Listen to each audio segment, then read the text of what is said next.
What does the word Kabbalah actually mean?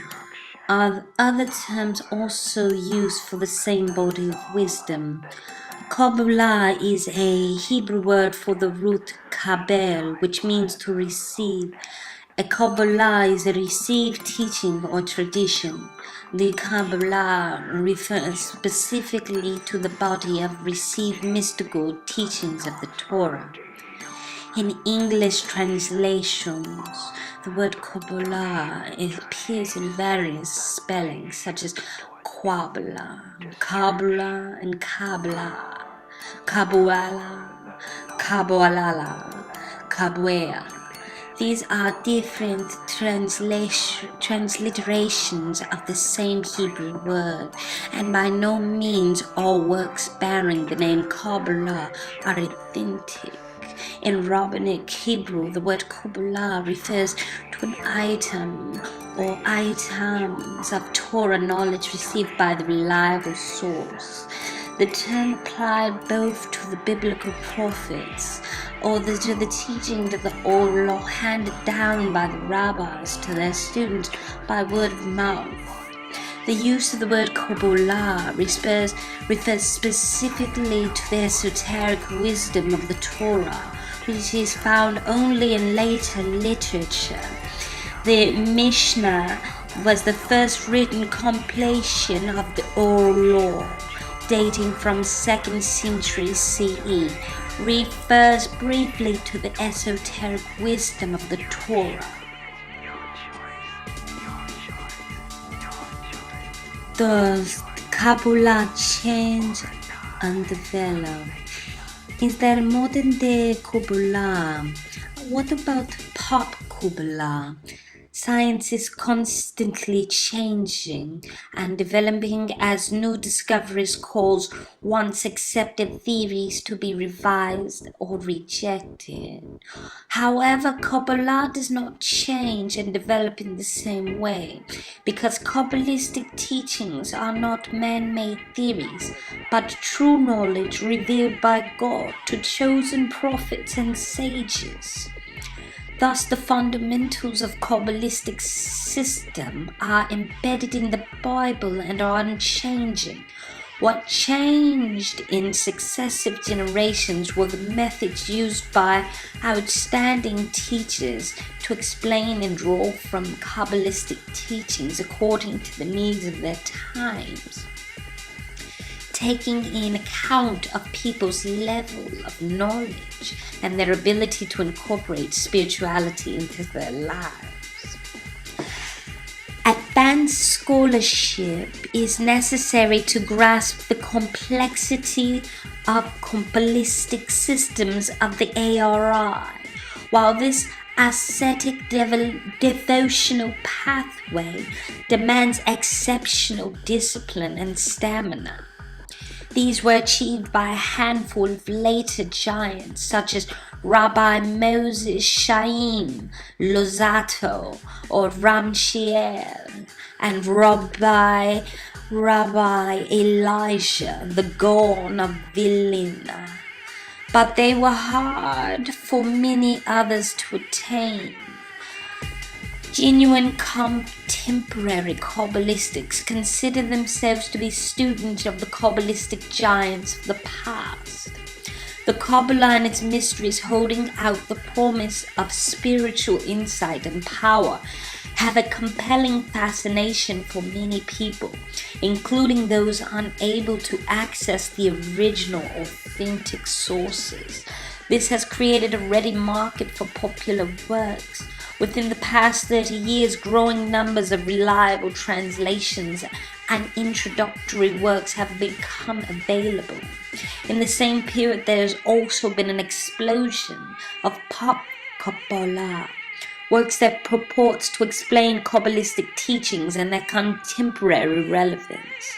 Yet others often oversimplify and distort them. The student may believe he has attained superior insight by incorporating a number of striking ideas into his worldview. In actuality, his spiritual advance may be inhibited if he is not informed that true progress depends on observing the Torah, which is found in the foundation of Kabbalah. Can Kabbalah help people improve their sex life, make money, win friends, and influence people? The Torah is called a great mighty tree with sustenance for all in it. Without doubt, serious Kabbalah study carried out with the right attitude has the power to help a person in every aspect of his life. On the other hand, it is wrongful and maybe even dangerous to use Kabbalah as a means of attaining material goals or worldly ambitions. Sexuality, those searching for a tantric Kabbalah must understand that while Kabbalah is replete with erotic imagery and central concept of zig vog, pairing the union of the male and female aspects of godliness is inseparably bound by with the Torah code of moral sanctity. Kabbalistic meditations during sexual intercourse are applicable only within the context of Jewish married life governed by the laws of Taharat or Mishlahava. Forbidden. The use of any form of Kabbalistic meditation in such relations would be sinful and dangerous. Money, on the other hand, some have made money by peddling the Kabbalah in various ways. Some have tried to make money in other ways using what they consider to be Kabbalistic stratagems, frequently with success. The sages taught, don't turn to Torah teachings into a crown with which glorify yourself or a spade with which to dig. The true Kabbalists despise the pursuit of wealth, knowing that the only enduring riches a person could gain in this world was spiritual. The Kabbalah teaches that making an honest living is a virtue, and that our efforts to do so are blessed with the set times for the study of the Torah and diligently fulfill its commandments. The pursuit of Kabbalistic knowledge in conjunction with study partners can be a good way to deepen one's understanding of develop good friendships. As a person refines his character through the practice of what he studies, so his relationships with others improve. One who obtains Kabbalistic wisdom and insight is a good position to influence others and should take the utmost care to use this power only for good.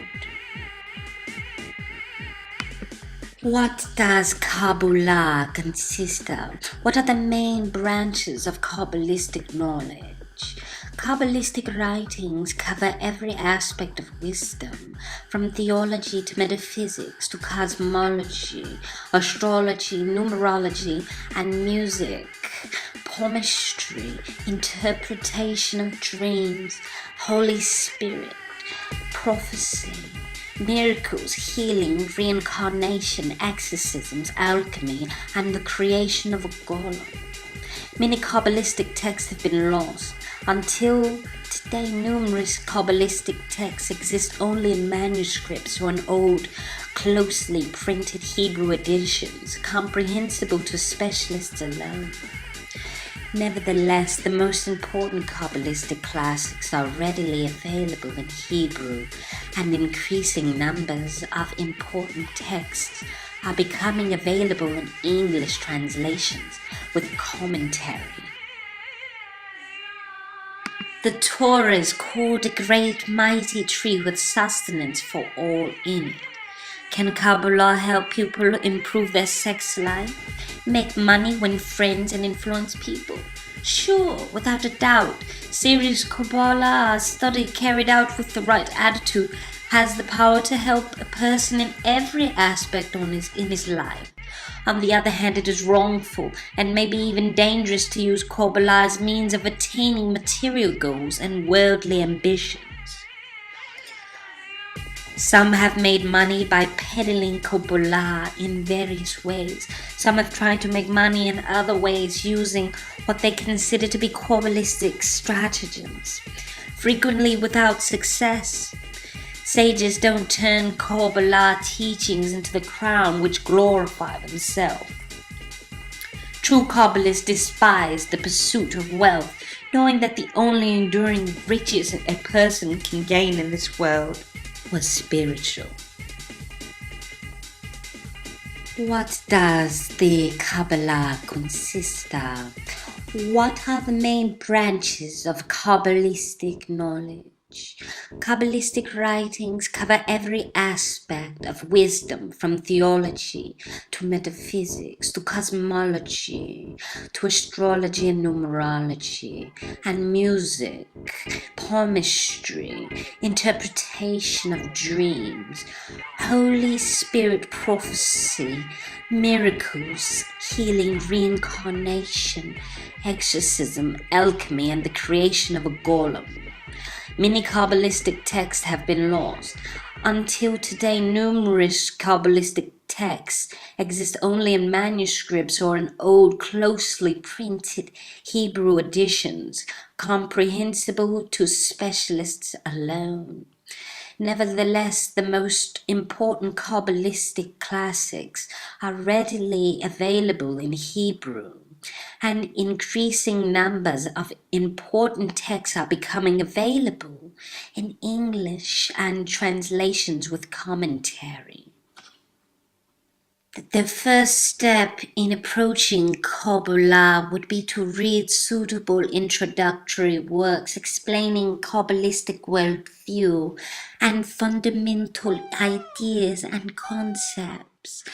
It is possible to study such works for the purpose of expanding one's consciousness without having to adopt any specifically Kabbalistic practices. Observance of the Sabbath, festivals, dietary, moral, and other laws of the Torah is, however, necessary in order to pursue the study of Kabbalah, which is the very soul of the Torah. Kabbalistic practices include devotions and meditations for use in prayer or when performing certain ceremonies such as the eating of Sabbath meals, celebrating Passover, counting the Omer, blowing the shofar, shaking the lavala. Some Kabbalistic practice ritual immersion, fasting, and other customs.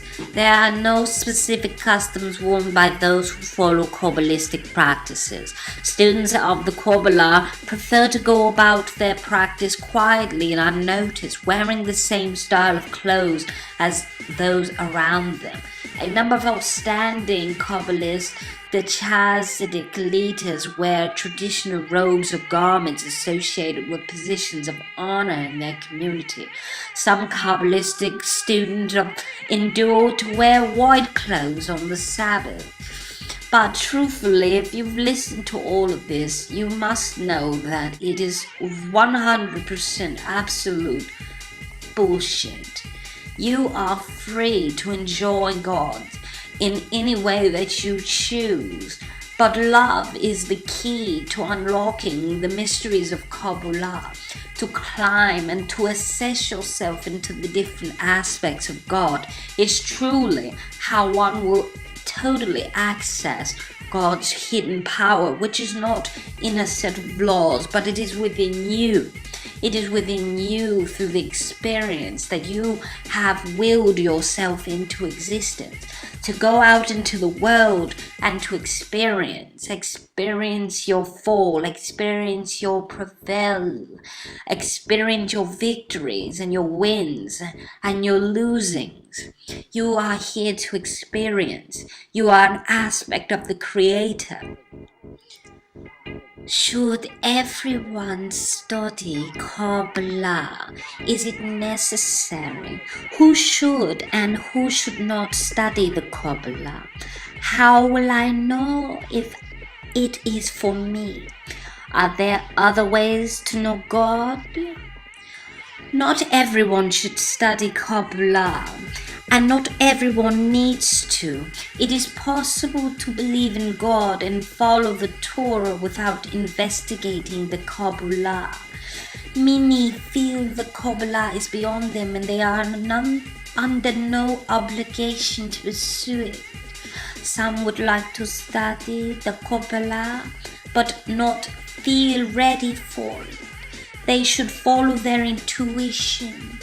A person may wish to investigate Kabbalah if he feels a strong yearning to learn more about God and where and how he is found to be in this world.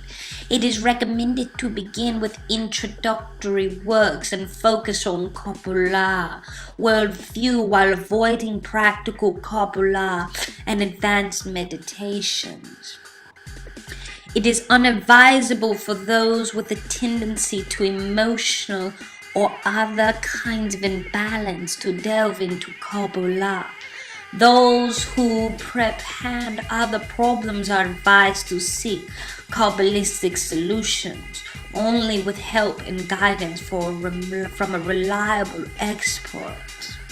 It is unadvisable for those who are unmarried to go deeply into the writings. It frequently happens that people who feel a strong urge to study Kabbalah find themselves experiencing strange and even morbid thoughts, rebellious feelings, bursts of anger, unusually powerful physical lusts, and the like. These are often signs that they are not sufficiently prepared for the level at which they are trying to study, or they should not be studying them at all.